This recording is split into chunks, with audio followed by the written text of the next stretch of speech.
Bangkok hat uns. Definitiv, Bangkok hat uns. Wir haben keine Ahnung, wo wir hier sind. Also doch, wir wissen schon, aber wir wollten einen Bus nehmen, aber wissen noch nicht mal welchen Bus, weil wir verstehen die Zeichen alle nicht. Und die Menschen verstehen uns nicht.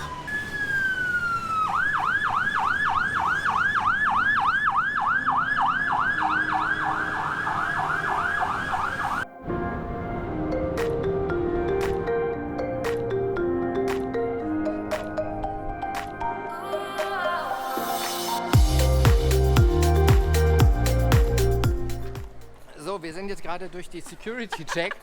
Wir sind so wie berühmte Menschen. Wir haben uns nur Freunde gemacht, also bei den Passagieren, aber nicht bei dem Servicepersonal, also bei den Sicherheitsleuten. Die waren ein bisschen angenervt, dass wir so viel auszupacken hatten vor lauter Technik. Kamera, Drohne, Handys, Laptops. Die sind zu spät dran. Und ja, die waren nicht so begeistert, aber wir wurden sehr oft angesprochen, was wir denn vorhaben. Und die haben sich einen Spaß draus gemacht.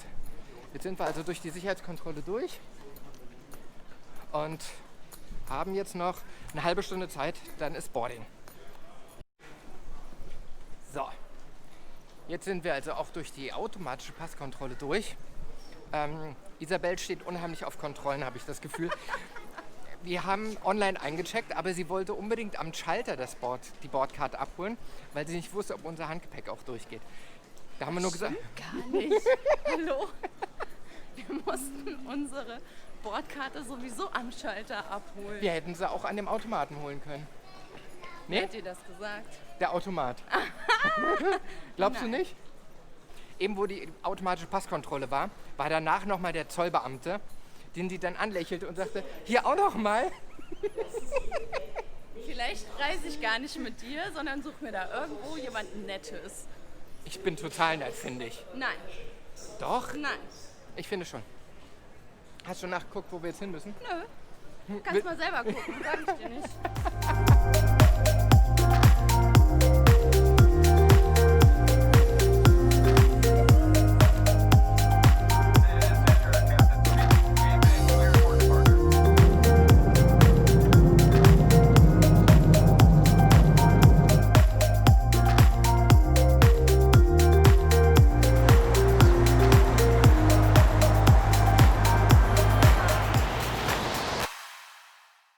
Der nächste Morgen nach der ersten Nacht, es war sehr bequem, haben uns jetzt auch, glaube ich, so langsam an die Zeiten von Thailand gewöhnt, Zeitumstellung.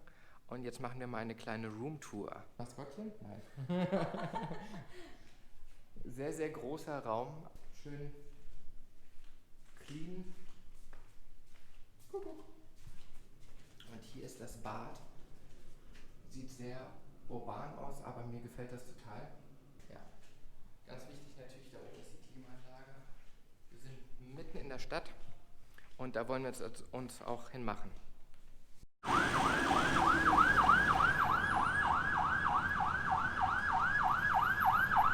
Bangkok hat uns. Definitiv, Bangkok hat uns. Wir haben keine Ahnung, wo wir hier sind. Also doch, wir wissen schon, aber wir wollten einen Bus nehmen, aber wissen noch nicht mal welchen Bus. Weil wir verstehen die Zeichen alle nicht. Und die Menschen verstehen uns nicht. Und die Polizei kommt auch nicht weiter. Die machen ja auch nicht Platz für die Polizei. Guck hier.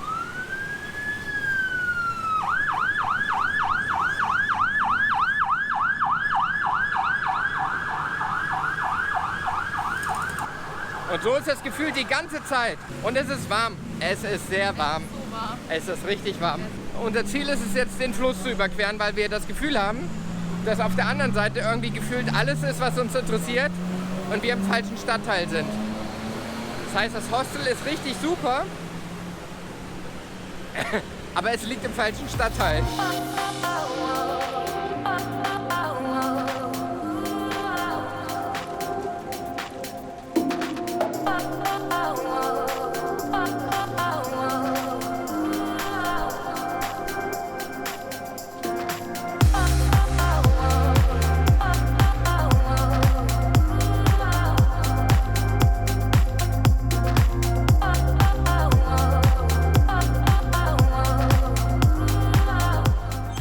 wir sind hier gerade in Chinatown unterwegs. Man kriegt einen totalen Kulturschock. Es ist eine andere Welt. Also man ist eigentlich in Thailand, aber dann doch wieder in China. Ja, eindeutig.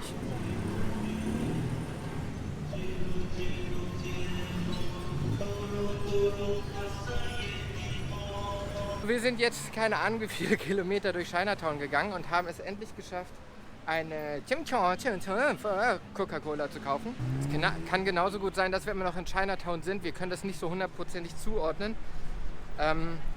weil die Zeichen zu verstehen ist nicht so ganz leicht. Aber Dieses Hochhaus ist voll bewohnt. Dieses Hochhaus hier, das ist voll bewohnt.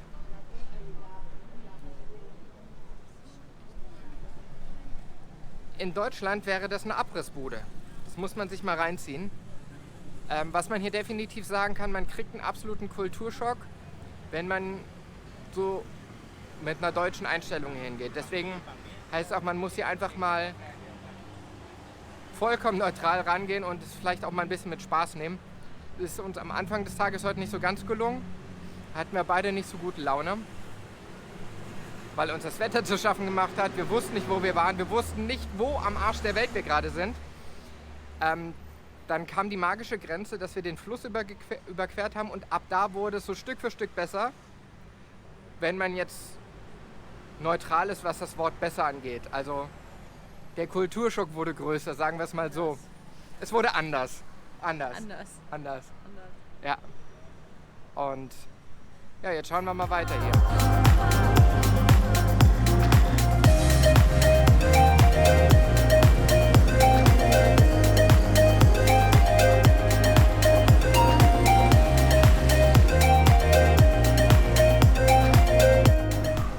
So, wir sind jetzt hier in eine Seitenstraße rein, weil wir nämlich auf der Suche nach einem ganz speziellen Streetfood-Laden sind, der in einer Dokumentation auf Netflix präsentiert wurde. Und das ist sogar hier richtig gut ausgeschildert und wir haben es, glaube ich, gerade gefunden. Wir sind hier wirklich in einer Nebenstraße, wo die Leute alle so sitzen und das ist total krass. Das sind nur Einheimische. Die gucken uns natürlich blöd an, weil wir die Kamera dabei haben. Aber das sieht ja alles so aus. Wir haben zwar nicht so ganz großen Hunger, aber wir haben jetzt einfach mal eine Portion grünes Curry bestellt. Einfach weil wir es essen wollen. Weil das sah damals bei der Dokumentation schon so klasse aus. Und das wollten wir uns jetzt nicht entgehen lassen, wenn wir jetzt schon mal hier gelaufen sind. Wie geht es dir? Jetzt gut. Ja, wir sind sehr gespannt. Er sagte, das wäre nicht zu spicy. Wir schauen mal, wie unsere Geschmacksknospen das wahrnehmen. So, unser Teller ist jetzt angekommen und es riecht bombastisch. Es sieht zwar nicht spektakulär aus, aber wir werden jetzt mal probieren und mal schauen, wie es ist.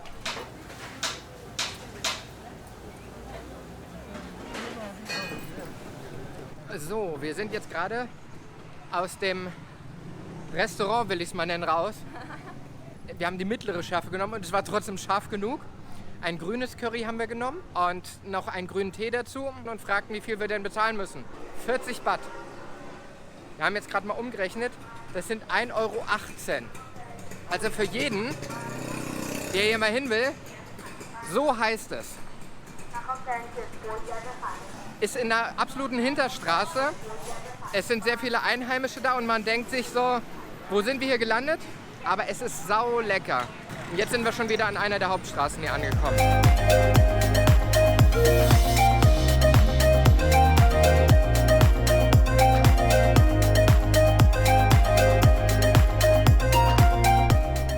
So, nachdem wir auf dem Weg in die Innenstadt so blöd waren, alles zu Fuß zu machen, haben wir jetzt auf dem Rückweg ein Taxi geholt.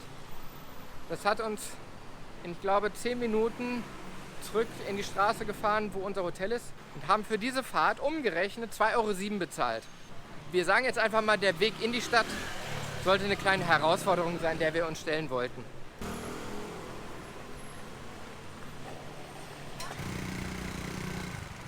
Das sind 5G DSL-Leitungen. Wir sind hier eigentlich in der Nebenstraße, das mag man aber kaum glauben bei dem Verkehr. Zwischendurch mein Imbissstand. Ansonsten Autos. So, und hier kommen wir jetzt in den Hinterhof zu unserem Hostel. Wo hier vorne noch an Motoren rumgebaut wird. Und hier hinten ist unser Hostel. Und hier beginnt jetzt die neue Welt.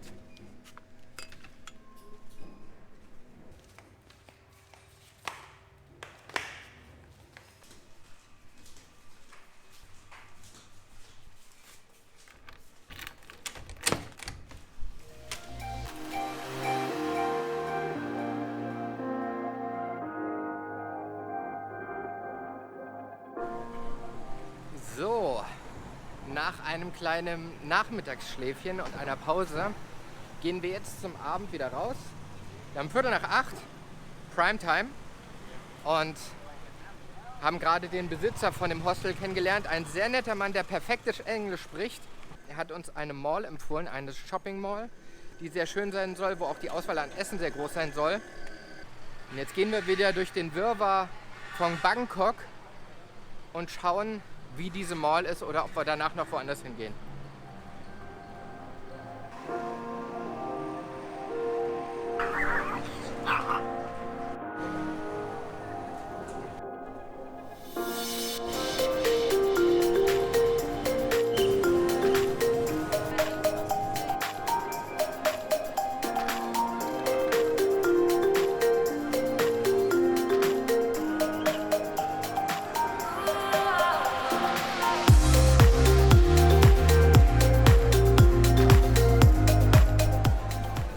Also was man definitiv festhalten kann, diese Shopping Mall ist ebenfalls ein kompletter Kulturflash.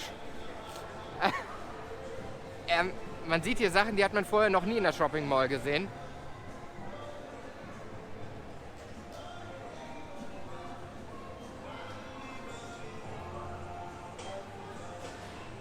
Jetzt haben wir so viel Essen zur Auswahl, dass wir uns gar nicht entscheiden können. Oh, und hier gibt's Kaffee. Hier gibt's Kaffee. Wir haben den ganzen Urlaub über noch keinen Kaffee getrunken. Dass sich das so lange durchhält, hätte ich gar nicht gedacht.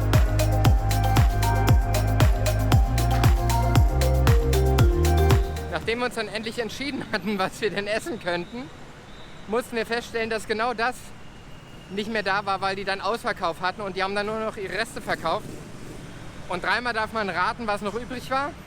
Das, was keiner will. Dann wollten wir in eine Seitenstraße, wo ein Nachtmarkt war. Die haben schon alles eingepackt. Mit anderen Worten, wir sind wieder richtig passend von der Zeit dran gewesen. Wir werden jetzt gucken, ob wir was auf dem Weg noch finden an Streetfood. Und ansonsten haben wir auch gesagt, dann werden wir einfach im Supermarkt gegenüber von unserem Hostel was holen. Und nachdem wir jetzt eine Runde auf dem Nachtmarkt gedreht haben, mit ganz verrücktem Essen, haben wir jetzt Chicken Nuggets geholt.